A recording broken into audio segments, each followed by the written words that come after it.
Dans le dernier épisode, nous avons vu les bases de Cinema 4D. Aujourd'hui, nous commençons la modélisation du personnage. Allez, salut à tous, c'est CNDogs. Aujourd'hui, on se retrouve pour le deuxième épisode des tutoriels Minecraft dans Cinema 4D. Alors, on est parti pour la modélisation du personnage. Alors, tout d'abord, j'ai recherché le char.png que vous voyez ici, donc c'est le skin de Minecraft. Vous pouvez le trouver dans vos dossiers Minecraft ou sur internet, sur Google, vous tapez char.png, vous allez trouver. Pourquoi on va en avoir besoin, et ça va être important tout simplement parce qu'on va parler de proportions. Et oui, parce que pour avoir un personnage bien avec la bonne taille et des cubes bien à la bonne taille par rapport au personnage, on va avoir besoin des proportions. Alors, la proportion, l'unité de mesure dans Minecraft, c'est les pixels. Donc nous, on va convertir les pixels en centimètres, qui est l'unité de mesure dans Cinema 4D. Et j'ai choisi comme échelle 1 pixel égale 10 cm. Alors vous pouvez choisir une autre échelle, il n'y a pas de problème.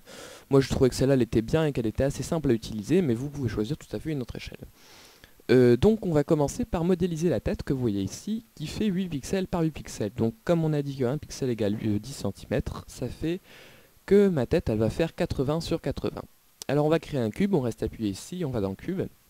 On a notre cube, et ici dans attribut objet, on va le redimensionner en 80 par 80 par 80.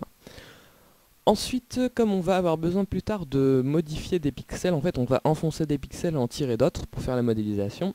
Donc ici on va faire quelque chose qui va nous être plus pratique pour plus tard. On va rajouter des segments en fonction des pixels. Donc comme notre tête fait 8 pixels par 8 pixels par 8 pixels, ici on va rajouter 8 segments, 8 segments, 8 segments. Donc vous voyez qu'on a nos petits pixels qui sont apparus ici, et pour plus tard pour la modélisation ça va nous être utile.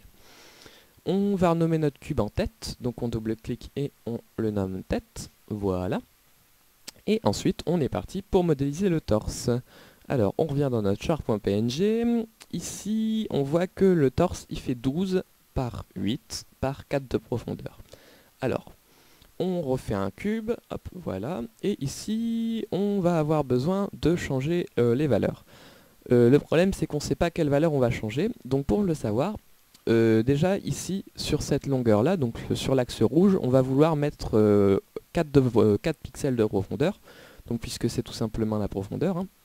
Alors, ici, l'axe rouge, il correspond à l'axe X, donc sur X, on va mettre 40. Voilà, dans les segments on met 4 puisqu'il y aura 4 pixels. Ensuite l'axe Z, c'est-à-dire la largeur, on va mettre 80 puisque c'est 80 que fait notre torse en largeur, et 8 pour les pixels. Et en hauteur, donc l'axe Y, l'axe vert, vous voyez, on va mettre 120 puisqu'il fait 120, enfin 12 pixels de haut. Voilà, 120 et ici 12. Ok, on renomme notre cube ici en torse. Voilà. Et on va mettre notre tête au-dessus du torse, tout simplement. Alors, on va prendre ici notre tête, on passe en mode déplacement si on n'était pas.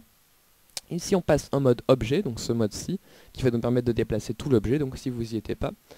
Et on va prendre la flèche du haut, et on va remonter notre cube. Alors là, vous voyez que les chiffres ne sont pas précis, donc on va appuyer sur Shift pour être très précis, et on va le placer à 100 cm. Donc vous voyez qu'il est bien tout pile à la frontière entre le torse et la tête, donc vous voyez que c'est tout pile bien.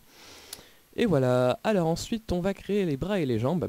Ce qu'on va faire, c'est qu'on va créer que le bras gauche et la jambe gauche, et ensuite on les copiera à droite, puisque après avec le texturing ça va être plus simple pour nous.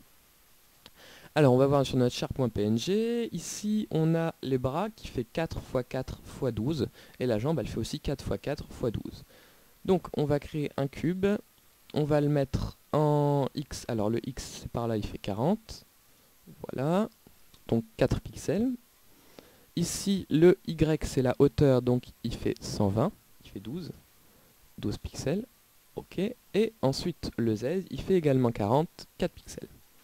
Voilà, donc ici on a un bras ou une jambe, et on va le renommer, on va commencer par faire le bras gauche, ouais.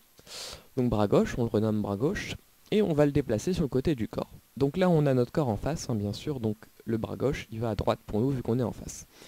Ensuite on va mettre une jambe, mais au lieu de refaire un cube et de remettre les mêmes dimensions, simplement parce que c'est les mêmes dimensions, on va copier-coller le bras. Donc pour le copier-coller, on maintient CTRL enfoncé et on glisse le bras en dessous.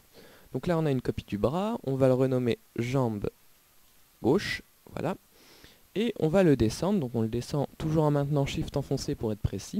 Donc vous voyez, ce qui est bien avec cette unité de mesure, c'est que quand on monte, à chaque fois qu'on monte, on bouge de 10 cm, puisqu'on a Shift enfoncé, donc on bouge d'un pixel. Tout simplement, on est incrémenté à 1 pixel. Voilà. Donc là, il est en dessous du bras, nous on va encore le décaler de 40 pixels sur le côté, enfin de 40 cm. Voilà, et donc là, on a notre bras, notre jambe, notre torse et notre tête. C'est déjà un bon point. Ensuite, je vais remettre un peu d'ordre, la tête au-dessus, puisqu'elle est au-dessus, le torse, les bras et les jambes. Voilà. Donc c'est juste pour mettre un petit peu d'ordre. Ensuite, qu'est-ce qu'on va faire? On va faire les cheveux. Vous savez qu'il y a certains skins qui ont des cheveux, donc qui sont placés ici, dans le char.png normalement. Donc là, le mexicain de base, il n'en a pas. Mais vous pouvez avoir des skins avec des cheveux. Donc on va faire les cheveux. On va copier-coller la tête. Donc soit vous faites la méthode que je vous ai expliquée tout à l'heure, vous appuyez sur CTRL et vous le glissez, ou soit vous faites CTRL, CV, et vous avez la deuxième tête. Donc CTRL, CV. On maintient CTRL et on appuie sur CV. On va renommer la tête en cheveux. Voilà. Et donc ce qu'on va faire pour la tête, c'est qu'on va l'augmenter, on va lui mettre 90 sur 90. Donc ici dans la taille, vous voyez, on sélectionne les cheveux et on va dans taille, on lui met 90. Oups, pardon. 90, 90 et 90. Par contre, vous voyez qu'ici, les segments, on les laisse 8 par 8 par 8, parce qu'en fait, tout simplement, mes cheveux, ils font 8 segments par 8 segments par 8 segments, mais ils sont un peu plus grands que la tête. Donc, vous voyez, ce qu'on va faire pour que je vous montre bien, c'est qu'on va sélectionner les cheveux, on va aller dans base, et on va rendre en fait ce cube transparent, enfin pas aussi transparent. On va activer le rayon X ici, et donc vous voyez en dessous, on voit notre tête, et au-dessus les cheveux. Et donc ça correspond à peu près à la proportion qu'il y a dans Minecraft entre les cheveux et la tête. Voilà, donc je vais remettre mes cheveux en opaque. Donc je décoche les rayons X. Et voilà. Alors ensuite, ce qu'on va faire, ce qui va nous aider plus tard dans l'animation, donc on va déjà les passer en mode éditable, ce qui va nous permettre de faire des modifications dessus. Donc ici, on les sélectionne tous, et on les passe ici en mode éditable. Voilà. Ce qu'on va faire, c'est qu'on va déplacer en fait les centres des polygones. Donc mes polygones, vous voyez qu'ils ont des centres ici. On va les déplacer à l'endroit où ils vont pouvoir pivoter. Alors pour les bras et les jambes, donc on va prendre par exemple le bras, on passe en mode déplacement et ici on va passer en mode axe pour déplacer l'axe de l'objet. Donc ce qu'on va faire, c'est qu'on va prendre notre axe et on va le remonter ici de 40 cm. Donc ce qui fait que vous voyez, il est bien ici au milieu de l'axe de rotation. Et que quand on reprend comme ça notre bras, et ben on peut le faire pivoter et il pivote bien. Tandis que si on avait laissé, je vais vous montrer la différence, si on avait laissé ici comme ça au milieu, vous voyez que le bras il aurait pivoté n'importe comment. Donc il faut bien qu'on sélectionne notre mode axe et qu'on remonte nos axes ici. Donc pareil sur les jambes, on prend nos jambes, on remonte les axes ici, donc là où ils vont pivoter. Vous voyez, ils sont bien là où ils vont pivoter. Pour le torse, on va pas changer les axes, non, ouais, limite on peut les mettre en bas. Allez, on va mettre les axes en bas, donc on va les descendre de 60, tout en bas, vous voyez, juste à la limite ici. Et on va prendre notre tête, on va descendre les axes, on va descendre l'axe au niveau du cou, donc on va le descendre de 40. Ce qui va nous permettre ici, vous voyez, de tourner notre tête comme si elle avait un cou. Alors là, vous voyez qu'il y a un petit problème qui apparaît, c'est que quand je bouge ma tête, mes cheveux ne bougent pas avec. Alors pour régler ce problème, on va prendre nos cheveux et on va les mettre dans la tête. Donc là, vous voyez que mes cheveux, je peux les bouger indépendamment. Mais quand je bouge la tête, hop, mes cheveux vont bouger avec. Donc ça, on va beaucoup utiliser, c'est mettre en fait l'objet en enfant de la tête. Donc on a mis les cheveux en enfant de la tête, et la tête est le parent des cheveux. Donc ça, on va beaucoup utiliser ça dans Cinema 4D, donc dans le gestionnaire. Voilà, et là, les cheveux, on n'a pas besoin de déplacer l'axe, donc ça va être bien. On va replier ici la tête pour avoir un plus petit gestionnaire. On repasse en mode objet, voilà, et je crois qu'on a tout fait.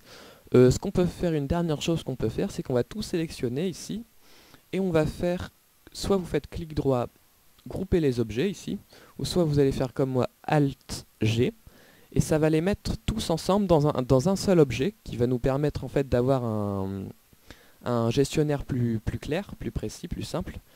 Et donc vous voyez que mon objet, je vais le renommer personnage. Voilà, et quand j'aurai une scène, en fait, j'aurai ma carte, mes lumières et tout, et j'aurai aussi mon objet personnage ici que je vais pouvoir déplier, et dans laquelle j'ai mon torse et tout, et ça va nous permettre d'avoir un gestionnaire plus clean, plus simple, plus joli, tout simplement. Voilà, voilà, donc c'est tout pour cette partie-ci. On se retrouve bientôt pour le troisième tutoriel qui va consister à faire le texturing. Allez, salut à tous!